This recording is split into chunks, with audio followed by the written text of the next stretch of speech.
Finally, the leader of South Africa's xenophobia says she doesn't know the difference between right and then wrong. Personally, I don't think there's a right and wrong way to do what I'm doing. After joining a white association called Afro Forum. Meanwhile, the president of Zambia says that he doesn't understand why South Africa will even have a reason to be xenophobic. Why should we separate ourselves now that you have the freedom? It's been a while we checked on South Africa, but that is why I like to see it, to give you all the gay city. So, upon everything that has been happening in South Africa, foreigners getting attacked and all of that, one country's president that I had not heard a word from him is the president of Zambia. But on the 15th of August, 2026, there was an SADC summit in South Africa, which the president of Zambia was present. SADC is just like we have ECOWAS, right? The country states in the south, they just come together to form SADC.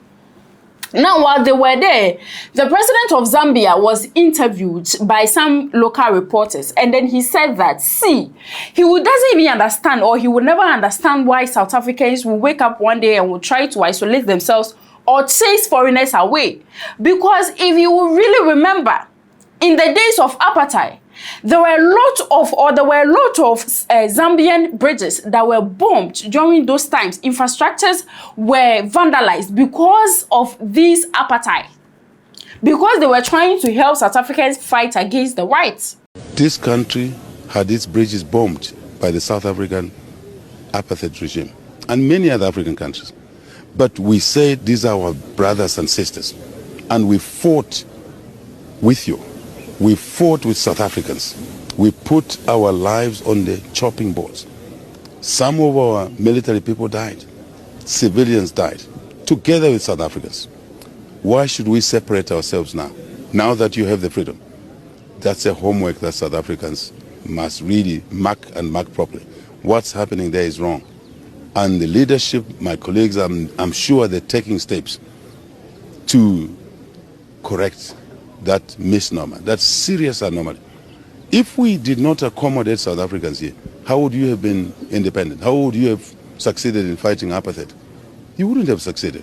I think that's a homework for South Africa. So South Africa do not have a reason to be xenophobic or attack their fellow blacks. But the same day that the president of Zambia gave this speech, it was on that same day that Jacinta Ngobese-Zuma, who is the leader of March and March, set her new date for deadly massive march.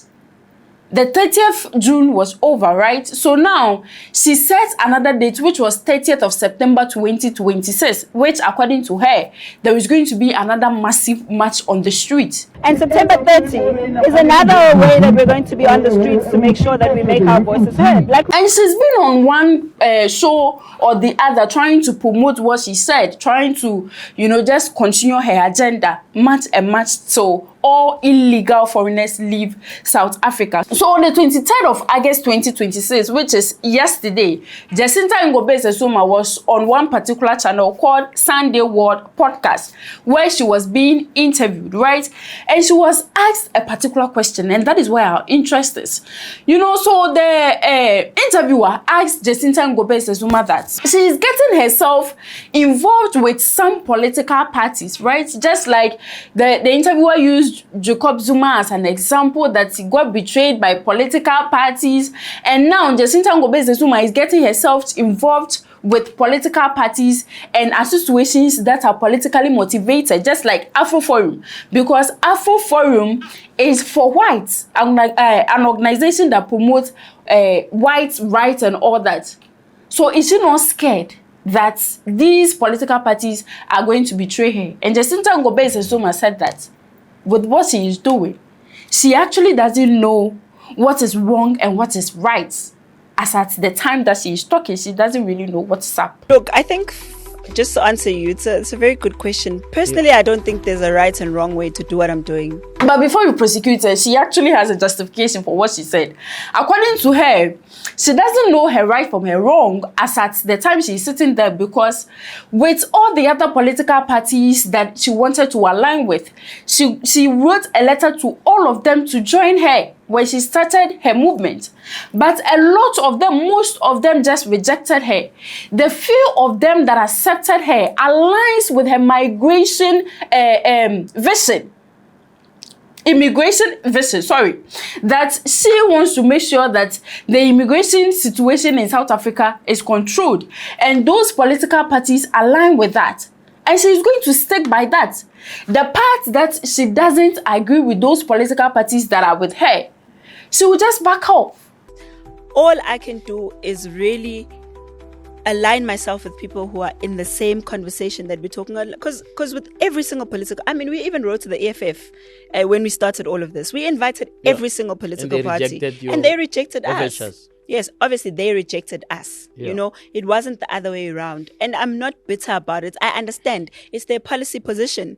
And as the ANC, I don't know what's their policy. One day they want to talk about the next day we are vigilantes, the next day we are something else. You know, I never know what goes on with the ANC, to be honest. And if you met in Mbalula? Why would I meet Mbalula? He's the SG. But the same way you're meeting with AfriForum. Like I said, we invited them, they rejected us. You know, with AfriForum, at least they invited us. We also wanted to meet them. We have a meeting. Mutual, you know, there's a mutual understanding. If someone rejects you, I can't keep going and groveling. You know what I mean? We have to move. So with that question of Jacob Zuma, MK, like IFP, like NFP, like Patriotic, like have their own flaws. Every single one of them, like I mentioned, I can sit here and say this is the problem with this, but on the migration issue, that is where we agree. So that is according to Jacinta Ngobese-Zuma. There were a lot of questions she answered, but there is another one that is also interesting. You know, they asked her what her visions are, how she is going to solve the immigration problem in South Africa. And she said that she is planning on building a wall, like an all-round wall all around the country, where South Africa will be separated. Like if you want to come into, or if you want to get into South Africa, and then you are doing it by land, everywhere that you will pass, there will be a wall, unless you go through perfect immigration checks before you'll be able to enter South Africa. In fact, she is dividing animals that belongs to Zimbabwe and animals that belongs to South Africa. If you're an animal that belongs to Zimbabwe, be in Zimbabwe. Elephant, you belong in South Africa, be in South Africa. A border gate. A border gate, like you mean physically. Yeah, all right. The border wall fence that was built in Mexico by that madman called Trump was actually part of it bought here in South Africa, right here in Gauteng. We have the resources here.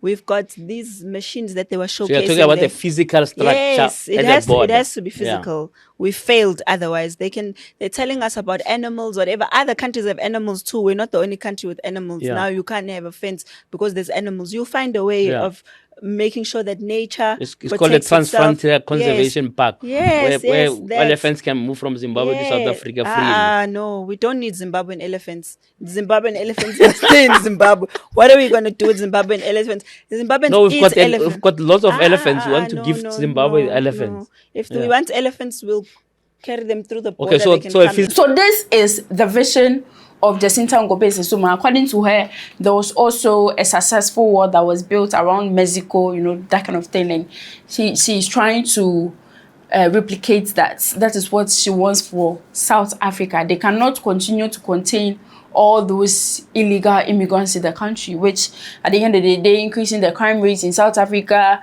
The youths are just being wasted away because they are into drugs and all that. And according to them, it is because of illegal foreigners in the country that all these things are happening. You can always share or say what you think in the comment section. And please do me a favor to subscribe if you've not.